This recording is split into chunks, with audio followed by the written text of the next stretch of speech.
Agora no seu rádio. JD1 no ar. As principais notícias do estado, do Brasil e do mundo. JD1 no ar. JD1 no ar. Apresentação Wesley Paiva. Apoio Senar MS. Transformando vidas.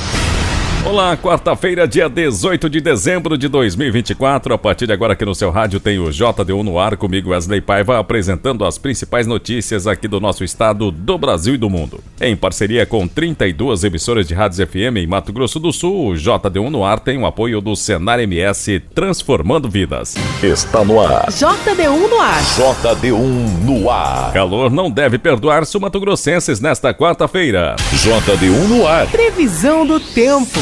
Hoje a quarta-feira promete ser de bastante calor e o tempo quente deve permanecer, pelo menos até a quinta-feira, dia 19. A previsão indica tempo estável, com sol forte e variação de nebulosidade, onde as temperaturas podem chegar até os 37 graus em algumas regiões. Segundo o Centec, Centro de Monitoramento do Tempo e do Clima, essa situação meteorológica ocorre devido à atuação de um sistema de alta pressão atmosférica que favorece o tempo mais quente e seco. Porém, nas regiões extremo norte e nordeste do estado, há possibilidade de chuvas de intensidade fraca e moderada, e pontualmente pode ocorrer chuvas mais intensas e tempestades acompanhadas de raios e rajadas de vento. A instabilidade atmosférica ocorre devido ao deslocamento de cavados, aliado à convergência de umidade. Já em relação às temperaturas, são previstas mínimas entre 16 e 20 graus e máximas entre 28 e 35 graus para as regiões sul, leste e sudeste do estado. Nas regiões Pantaneira e Sudoeste esperam-se mínimas entre 19 e 26 graus e máximas entre 33 e 37 graus. Já nas regiões do Bolsão e Norte são esperadas mínimas entre 21 e 24 graus e máximas entre 30 e 35 graus. Em Campo Grande, mínimas entre 20 e 24 graus e máximas entre 32 e 34 graus. JD1 no ar. Agro. Agora vamos conferir as principais cotações que movimentam o nosso mercado agropecuário, começando com a base de preço da arroba do boi gordo no mercado físico, que teve mais uma queda e hoje está cotado a R$ 299.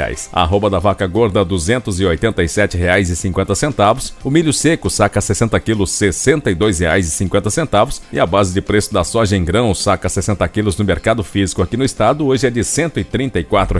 Essas foram as principais cotações do mercado agropecuário de hoje, quarta-feira. JD1 no ar. Notícias. O Hospital Adventista do Pênfego, em parceria com o governo do estado, por meio da Secretaria de Estado de Saúde, SES, inaugurou ontem, terça-feira, dia 17, em sua unidade no centro de Campo Grande, 10 novos leitos de Centro de Terapia Intensiva, CTI, e 20 leitos clínicos. O secretário estadual de Saúde, Maurício Simões, destacou a importância da colaboração com a unidade de saúde e dos investimentos do governo de MS com a saúde no estado. Simões ainda avaliou que para 2025 é prevista uma expansão ainda maior dessa parceria, incluindo a realização de procedimentos cirúrgicos de média e alta complexibilidade, especialmente na área de ortopedia. O espaço contará com a equipe multidisciplinar e será equipado com equipamentos de ponta. A parceria pública-privada entre Secretaria de Estado de Saúde e o Hospital Adventista do Pênfego tem vigência inicial de 1 ano, podendo se renovar a partir de dezembro de 2025. JD1 no ar. JD1 no ar. Olha, a Câmara dos Deputados concluiu ontem, terça-feira, dia 17, a votação do texto principal da regulamentação da reforma tributária, que agora segue para a sanção do presidente Lula.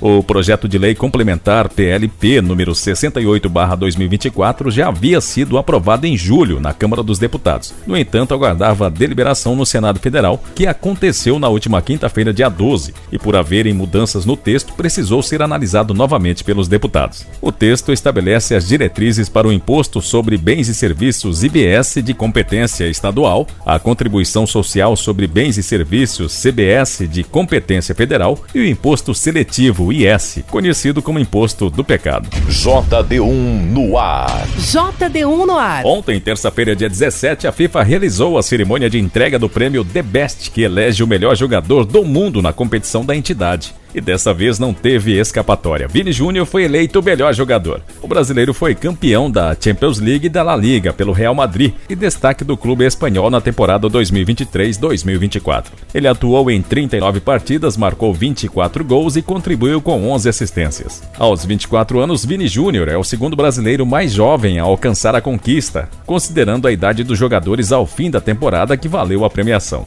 Ronaldinho Gaúcho também tinha 24 anos e 9 meses ao fim de 2004, ano da sua primeira eleição, enquanto Vini Júnior, que nasceu em 12 de junho de 2000, tem 24 anos e 5 meses. Já Ronaldo Fenômeno foi premiado com 20 anos em 1996. O último brasileiro a receber o prêmio foi Kaká em 2007. Quer saber como duas letrinhas viram notícias no seu WhatsApp? Facinho, facinho. É só mandar um simples oi para o JD1 981 35 98 88. Nossa, até o nome é fácil de lembrar. Cadastre 981 35 98 88 no seu WhatsApp e escreva apenas Oi. As principais notícias de Mato Grosso do Sul, do Brasil e do mundo bem aí, Na palma da sua mão. Deu oi, virou notícia. JD1Noticias.com JD1Noticias.com JD1Noticias.com. A notícia no seu celular. E agora da nossa central de jornalismo, a repórter Sara Chaves tem mais notícias que estão em destaque no portal JD1. Olá, ouvintes do JD1 no ar. A eleição do Tribunal de Contas do Estado para a escolha do corpo diretivo aconteceu na manhã dessa quarta-feira, elegendo Flávio Caiate como presidente, Gerson Domingos, o atual presidente, seguirá como vice e Márcio Monteiro ficará com a Corregedoria Geral. Os conselheiros concorreram à chapa única, pois os demais membros, Irã Coelho, Valdir Neves e Ronaldo Chadid, foram afastados em 2022 após a operação Terceirização de Ouro, enquanto Osmar Domingues Jerônimo, corregedor-geral em exercício, também foi afastado após a operação Última Ratio, que investiga um esquema de venda de sentenças no Tribunal de Justiça de Mato Grosso do Sul. A escolha da chapa foi feita após consenso entre os integrantes, pois conforme o regimento interno, são necessários 3 conselheiros para compor o quadro. O mandato inicia no dia 1º de fevereiro de 2025 e termina em 31 de dezembro de 2026. E uma mulher que veio de Santa Catarina para cuidar da mãe operada em Campo Grande acabou sendo esfaqueada mais de 20 vezes pelo ex-namorado na tarde de ontem na capital. De acordo com informações levantadas pela reportagem do JD1, o autor, Maicon Costa, veio de Santa Catarina para Campo Grande atrás da jovem para conversar. Após o encontro, a vítima se ofereceu para levar o ex até a rodoviária. Depois de deixar o local, a jovem passou em um mercado próximo e foi atacada por Maicon quando saía do estabelecimento. A vítima foi esfaqueada mais de 20 vezes e foi socorrida e levada à UTI da Santa Casa. Maicon Costa não aceitava o término do relacionamento e sempre mandava mensagens para integrantes da família da vítima. Equipes da Delegacia Especializada de Atendimento à Mulher procuram pelo suspeito. O governador Eduardo Riedel sancionou a Lei Orçamentária Anual de 2025 para Mato Grosso do Sul, que prevê um teto de gastos de até 26,4 bilhões para o próximo ano. Com isso, a despesa do Estado para o exercício financeiro do ano que vem tem um aumento de arrecadação de 3,58% em relação ao orçado para 2024, que foi de 25,4 bilhões. Seguindo a legislação, o orçamento anual contém a reserva de contingência em montante equivalente a no mínimo 1% da receita corrente líquida para cobertura de possíveis imprevistos. Sara Chaves para o JD1 no ar. Sara, obrigado pelas informações e até amanhã. E o senador Nelsinho Trade, presidente do PSD em Mato Grosso do Sul, esteve na retrospectiva 2024 do JD1, onde abordou ações municipalistas e falou sobre o futuro do partido no estado, baseado no crescimento a nível nacional. Quem conduziu a entrevista foi a repórter Caroline Martins. Vamos ouvir. Olá, estamos começando mais um JD1 Retrospectiva. Hoje temos aqui em nosso estúdio senador por Mato Grosso do Sul, Nelsinho Trade. Vai falar um pouquinho sobre como foi o nosso ano, as perspectivas para 2025. Muito bem-vindo, obrigado pela presença, senador. Eu que agradeço, estou muito feliz de estar aqui no JD1 Notícias, dizer da minha satisfação em poder passar algumas ações que nós estamos desenvolvendo esse ano e o planejamento para o ano que vem. Senador, você tem uma linha municipalista viabilizando recursos para os municípios. Qual o saldo dessa empreitada em 2024? Muito positivo, porque a gente precisa fazer quem está nos assistindo entender que o prefeito de uma cidade precisa é do reforço das emendas federais para os investimentos que ele precisa fazer respectivamente na cidade em que ele administra. Dificilmente uma cidade de médio e pequeno porte tem receita própria suficiente, oriunda de IPTU, de ISS, para poder fazer frente aos investimentos de melhoria que a cidade precisa. É um asfalto, é uma drenagem, é uma escola, é um posto de saúde, é uma creche. E aí eles lançam mão da bancada federal e dos parlamentares, no caso senadores e deputados federais, para poder ajudar com o reforço das emendas federais.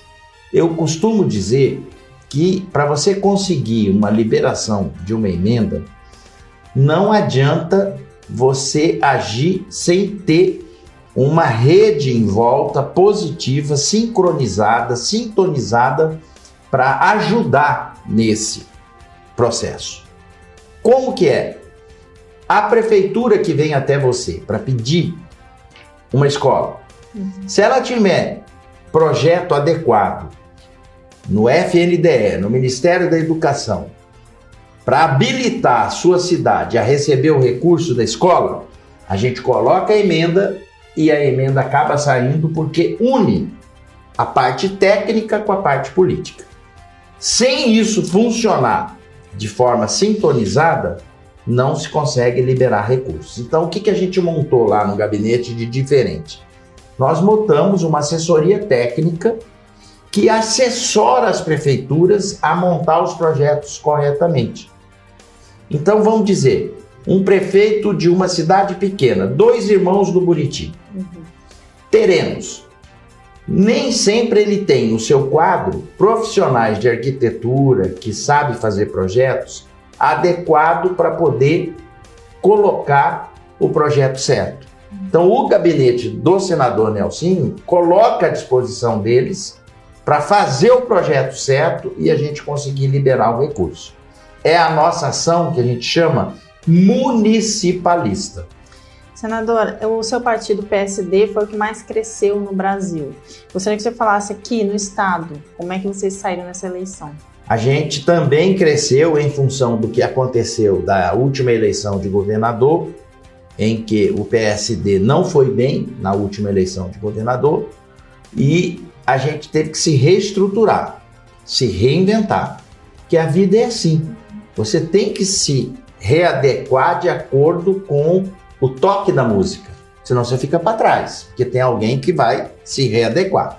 A gente fez isso, conseguimos eleger 3 prefeitos, mais de 60 vereadores, vários vice-prefeitos, e temos uma linha de ação, de aliança, já pré-definida com o governador Riedel, no sentido da gente montar um projeto nesse caminho.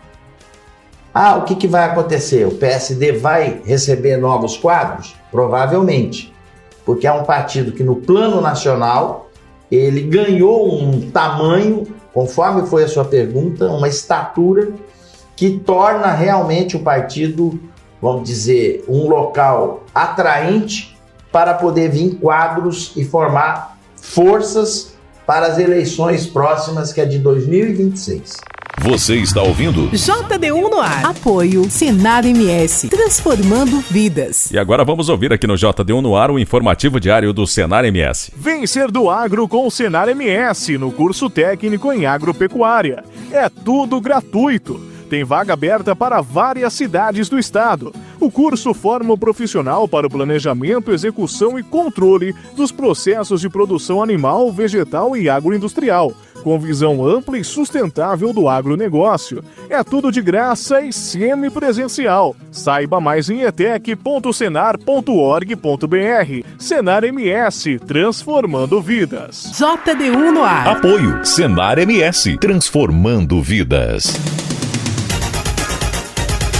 JD1 no ar, direto de Brasília. A Comissão de Constituição e Justiça aprovou o aumento de pena para invasores de terras. O texto inclui a possibilidade de indenização a proprietários ou possuidores de terra invadidas por indígenas antes de concluído o processo de demarcação de território. A repórter Paula Moraes tem os detalhes. A Comissão de Constituição e Justiça da Câmara aprovou por 39 votos a 15 uma proposta que aumenta a pena de quem invade a propriedade alheia. O texto aprovado inclui no Código Penal a penalidade a quem invadir, ocupar ou permanecer de forma não autorizada em terreno ou edifício alheio para o fim de esbulho possessório ou para reivindicar qualquer ação ou inação do Estado. Nesse caso, a pena prevista é de reclusão de 1 a 4 anos e multa. Hoje, a pena para invasores é detenção de 1 a 6 meses e multa. A proposta estabelece a mesma pena para quem tentar invadir terra ocupada por não indígenas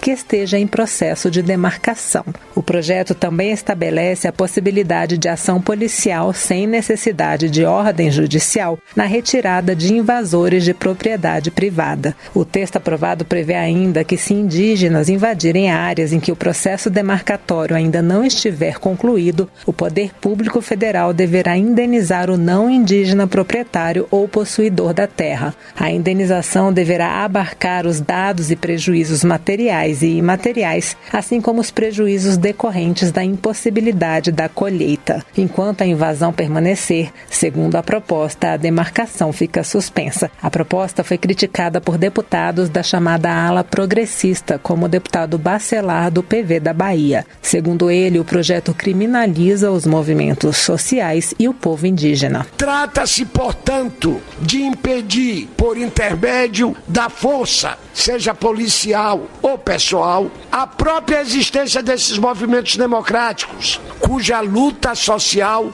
longe de vulnerar a lei, longe de vulnerar a Constituição, buscam a afirmação de direitos que nela se contém, na perspectiva dos direitos fundamentais consagrados e há anos objeto da omissão estatal. Mas, segundo o relator, deputado Zucco, do PL do Rio Grande do Sul, a proposta busca combater tentativas de relativizar o respeito à propriedade privada em nosso país. O deputado Coronel Assis, do União de Mato Grosso, também defendeu o texto. Essa narrativa que querem dizer aí é uma mentira. No meu estado, no Mato Grosso, invadiu terra, a polícia entra e tira. Vagabundo lá não se cria, não tem esse tipo de crime lá. E não temos violência no campo, os estados mais seguros hoje, com a segurança no campo estipulada hoje pelo governo do estado e pelas polícias estaduais. A proposta que aumenta a pena de quem invade a propriedade alheia ainda precisa passar pelo plenário da Câmara antes de ir ao Senado. Os deputados aprovaram um aumento de pena para contrabando de equipamento médico. Repórter José Carlos Oliveira. Com a análise conclusiva na Comissão de Constituição e Justiça, a Câmara dos Deputados aprovou o projeto de lei que aumenta em 1/3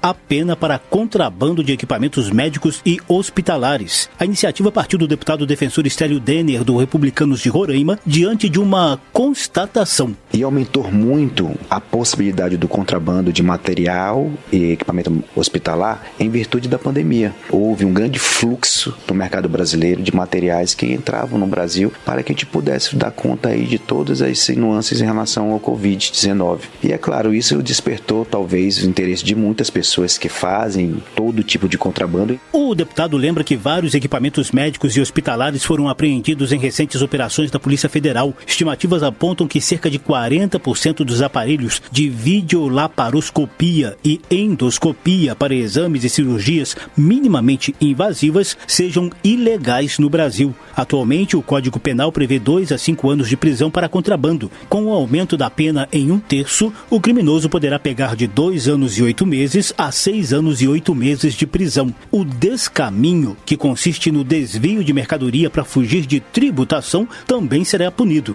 Defensor Stélio Denner explica o efeito prático da medida. Um aumento de pena de até 1/3 faz com que as pessoas repensem nas suas atitudes em relação ao contrabando. Um outro fator que eu acredito que protege é a própria indústria brasileira. Faz com que a indústria brasileira possa crescer ainda mais em razão da inibição de materiais e equipamentos de contrabando que, porventura, estejam entrando no Brasil. O relator da proposta na Comissão de Constituição e Justiça, deputado Zé Haroldo Catedral do PSD de Roraima, destacou outro efeito positivo da medida. Ademais, esse projeto, ao tratar especificamente do contrabando ou descaminho de equipamentos médicos e hospitalares, também resguarda a saúde pública, um tema sensível e de extrema relevância para a sociedade. A proposta, que aumenta em 1/3 a pena para quem faz contrabando ou descaminho de equipamentos médicos e hospitalares, será analisada agora pelo Senado. De Brasília, José Carlos Oliveira. E a Câmara aprova também o projeto que veda a penhora de alguns bens para pagamento de dívidas. A reportagem é de Maria Neves. Aprovado na Comissão de Constituição e Justiça, projeto da deputada Laura Carneiro, do PSD do Rio de Janeiro,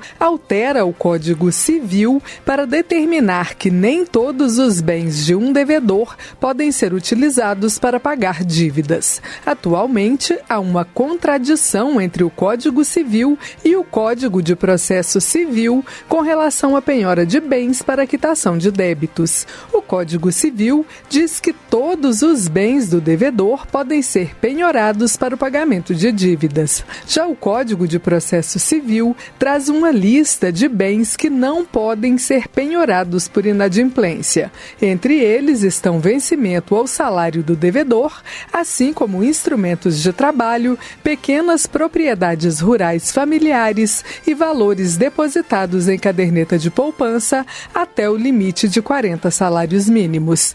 A residência do devedor e da família também é protegida por lei contra penhora. De acordo com o relator do texto na Comissão de Constituição e Justiça, deputado Gilson Marques, do Novo de Santa Catarina, a harmonização entre as leis vai trazer mais segurança jurídica. A regra geral diz que todos os bens do devedor respondem para o pagamento da dívida. Isso criou uma confusão no judiciário, porque se penhorava inclusive os bens que são impenhoráveis. Então, o PL ele só faz uma correção. Ele escreve que todos os bens penhoráveis são passíveis de responder pela dívida do devedor. Então agora trouxe mais segurança jurídica para o processo judicial, tanto para o devedor como para o credor. Gilson Marques argumenta ainda que a proposta também encontra respaldo na Constituição Federal. Segundo o deputado, o texto constitucional deixa claro que, embora o credor tenha poder sobre o patrimônio do devedor, esse poder não é absoluto.